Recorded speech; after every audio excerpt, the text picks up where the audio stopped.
Everyone, কেমন আছে? আশা করি সবাই খুব ভালো আছে আর আমি অনেক ভালো আছি। তো আজকে যাবো একটা অনুষ্ঠান বাড়িতে, কাকার মেয়ের ষষ্ঠী, তাই তো?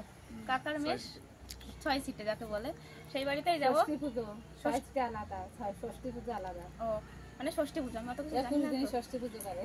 ও 21 দিন 6 সিটে, সেই অনুষ্ঠানেই যাবো, সেই কাকার বাড়িতে। তো বাবা ফুলটা তোমাদের পরে বলবে, আমি অত কিছু জানি না, ঠিক আছে? স্যার চলো আগে যেতে যেতে যেয়ে নিই, তারপর দেখা হচ্ছে। চলো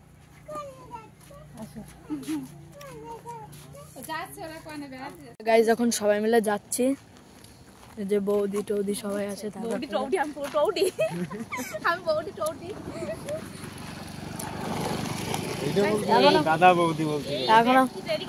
এখনো বহুত দূর রাস্তা।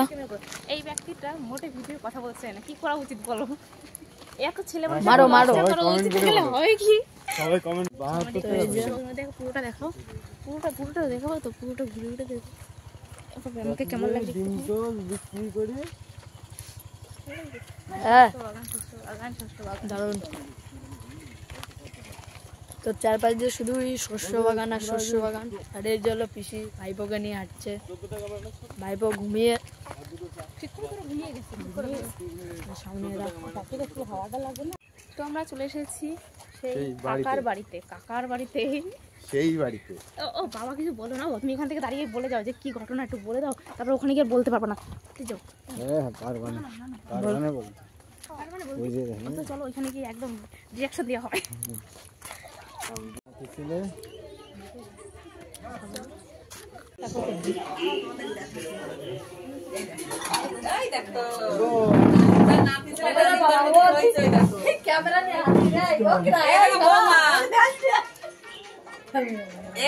ছেলে নেতা কি এটা বৌমা বাবা বানাই দিয়েছে। আরে বৌমা বানাই ফেলেছি।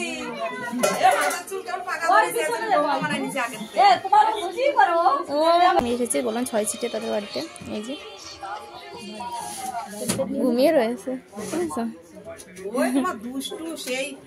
চলো পরে আবার দেখা হচ্ছে। তো এই যে পুচকু মারকলে রয়েছে, মারকলে রয়েছে গিফটটা,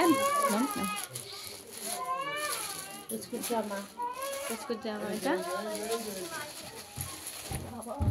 আসতে বৌদি আসতে। ঘুমোচ্ছে কি করে দেখবে পুচকুর জামা? সৃজা না সৃজিতা।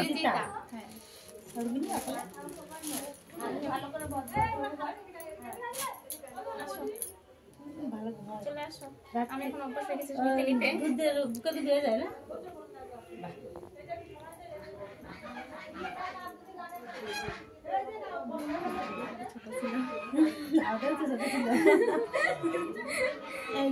ভাইকে কি হচ্ছে? টাকা নিয়ে গেছে, কি হয়েছে? পছন্দ হচ্ছে না?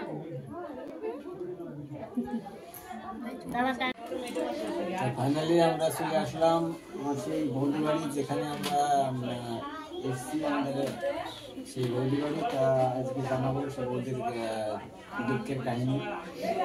প্রথম হচ্ছে বৌদির 18 বছর একটা ছেলে আছে, সেই ছেলেটা বোধহয় প্যারালাইসিস, মানে হ্যান্ডিক্যাপ। তাই আমার একটা মেয়েও আছে বড়, পরবর্তীতে আবার একটা মেয়ে হয়েছে, ছেলের আসন নিয়েছি, নিতে চেয়েছিলেন কিন্তু হয়নি। তা যাই হোক, আমাদের সেই বৌদির এই যে করুণ কাহিনী এই যে জানাবো। তা অনেক এই করে চেষ্টা করেছিল একটা ছেলে হবে, সেই ছেলেটা হলো না অবশ্যই, কিন্তু মেয়ে হয়েছে পরে।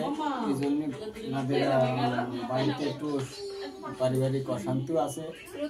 তা যাই হোক, যাতে এদের দাম্পত্য জীবন সুখী হয়, তাই সবাই একটু আশীর্বাদ করবেন, যাতে পরবর্তীতে 2 মেয়ে নিয়ে এনারা সুখে থাকতে পারে। আর এই যে হ্যান্ডিক্যাপ ছেলেটা আছে ও যেন সুস্থ থাকে। তা আপনাদের সবাইকে দেখাবো আমাদের সেই হ্যান্ডিক্যাপ সেই ভাইপোটা।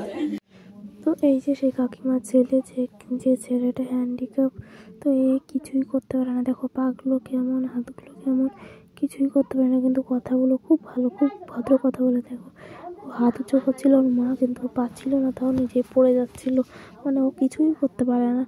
তো কি আর বলবো, দেখে খুব কষ্ট হচ্ছিল ওকে দেখে। যে ভগবান যেন এরকম কাউকে যেন না দেয়। তো তোমরা একটু পাশে থেকে ও যেন সুস্থ হয়ে যায়, একটু আশীর্বাদ করো তোমরা। ও এখন একজনের সাহায্য ছাড়া ও কিছুই করতে পারে না। তো বাবা আবার পাগুলো নামাচ্ছিল, ও বলছিল শুয়ে দিতে। তো পা নামিয়ে মানে 2-3 জন লাগে ওকে উঠাতে বসাতে সব কিছু করতে। ও বাইরেও যেতে পারে না, নিজের ঘরে শুয়ে থাকে সারাদিন। তো এরকমই তো কী বলবো আর, দেখে খুব কষ্ট হচ্ছিলো। আর আমাকে দেখেই বুঝতে পারছো যে আমি শুধু ওদিক তাকিয়ে রয়েছি। তো তোমরা একটু আশীর্বাদ করো যেন পরবর্তীতে সুস্থ হয়ে যায়, সুস্থ সফলতা পায়। কিন্তু কথাবার্তাগুলো খুব ভালো, খুব ভালো। ওর কথাগুলো খুব সুন্দর। দেখো মা পাই করে দিচ্ছিল। দেখো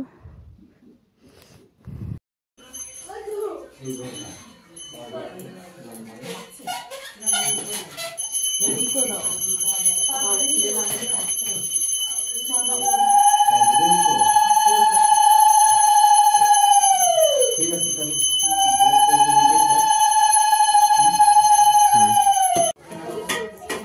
এখন খেতে বসলাম আমরা, সবাই খাওয়া হয়ে গেছে। আস্তে আস্তে খাচ্ছে মা, আর বাবু উঠে গেছিল, ও ঘুমায়নি। এসে সকাল 6টায় উঠেছে ঘুম থেকে, এখনো ঘুমায়নি, ওই জন্য লেট হলো। তো চলো খেয়ে নিই, তারপর দেখা হচ্ছে। তো গাইস ভিডিওটা এই পর্যন্তই। না, কারণ কাহিনীটা বলো, চলে আসতে হলো কেন বাড়ি? তো গাইস আমি আগের থেকে বলে গেছিলাম আমি কিছু জানি না। জানো তুমি মিথ্যা কথা বলো কেন? আমি জানি। ও আমার বলেছিল ওই পাপা খুব কান্না করছিল, সেই কারণে সবাই চলে এসেছিল। আমি তার আগে আমি বেরিয়ে গেছি, আর তারপরেও পড়েছি। কি হয়েছে, আমাকে ধরে বসেছে। তারপরে ঘরের চাবি নিয়ে চলে এসেছে। আমরা ওখান থেকে তাড়াহুড়ো করে বেরিয়ে এসেছি, ওখান থেকে আর কোনো ভিডিও আমরা করতে পারি। আর বাবুর তুয়ালি দেখো কি করছে, আমার সাথে শয়তানি করছে এগুলো। আর আমরা ওখান থেকে তাড়াহুড়ো করে বেরিয়েছি না, কোনো ওখানে আসার সময় কোনো ভিডিও করতে বলেছি। শুধু আসার সময় বলেছি সবাইকে টাটা, সবাই যেও আমাদের বাড়িতে, এটুকুনি বলে বেরিয়ে এসেছি আমরা। এত বিরক্ত করছিল, এত কান্না করছিল, সারাদিন ঘুমাইনি ও। সারাটা দিন এভাবে কেটে সারাটা দিন এভাবে কেটে গেছে, একটু ঘুমাইনি। তো ঘুমানোর জন্য খুব কান্না করছিল, তাই মাত্র এই যে ঘুম পাড়ালাম, এই ঘুম পাড়ালাম, এখন শোয়াবো ওকে। তাই বললাম ভিডিওটা শেষ করে নিই আমরা, আমাকে দেখো শয়তানি করে কি করেছে। তো গাইস ভিডিওটা এই পর্যন্তই। ভালো লাগলে like, comment, share and subscribe করবেন। দেখা হচ্ছে নেক্সট ব্লগে।